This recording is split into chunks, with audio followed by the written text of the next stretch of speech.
Hello folks! Today is day 29 of Inktober. We're nearly there. The prompt is Nike, the goddess of victory. So without further ado, let's get on with the show. Just a quick one today because this didn't actually take as long as I thought it might. There was a little less detail involved and yeah, it pretty much came together as I had planned. Of course, the goddess Nike, or the word Nike, is one that we're probably most familiar with because of the sports brand. But the sports brand is named after this goddess, who, to be fair, does not have a lot sort of going for her in terms of mythology. There's not a lot out there. At least there aren't a lot of surviving myths about her. She's not like Athena or Artemis or some of the others who seem to get up to all sorts of mischief. She's more of this symbolic figure who turns up at points of victory. So she's also often depicted as winged.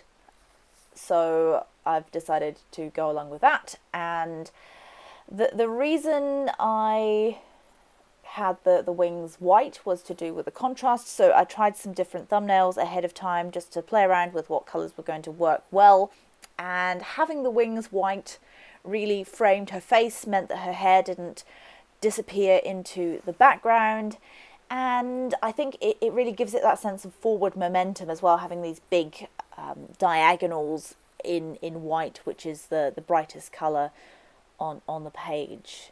So I'm quite pleased with how that turned out.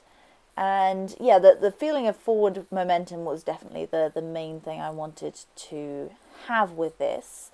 I mean, when you think of the Nike swoosh, I think of movement forward, and that's what I think of when I think of this goddess as well.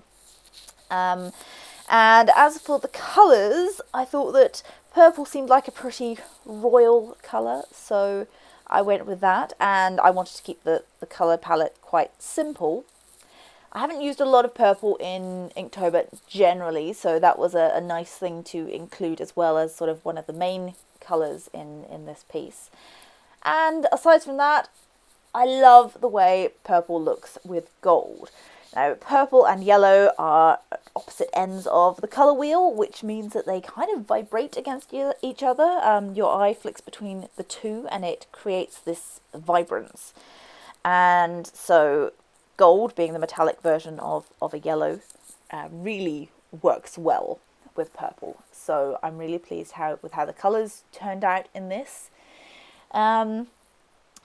Like I said, this pretty much turned out as I had planned. I don't think it's the best piece I've done, but yeah, I think it works pretty well. We're nearly there. 2 more days of Inktober to share. I hope you enjoyed this one here, and I will see you tomorrow for the prompt, which is Sappho.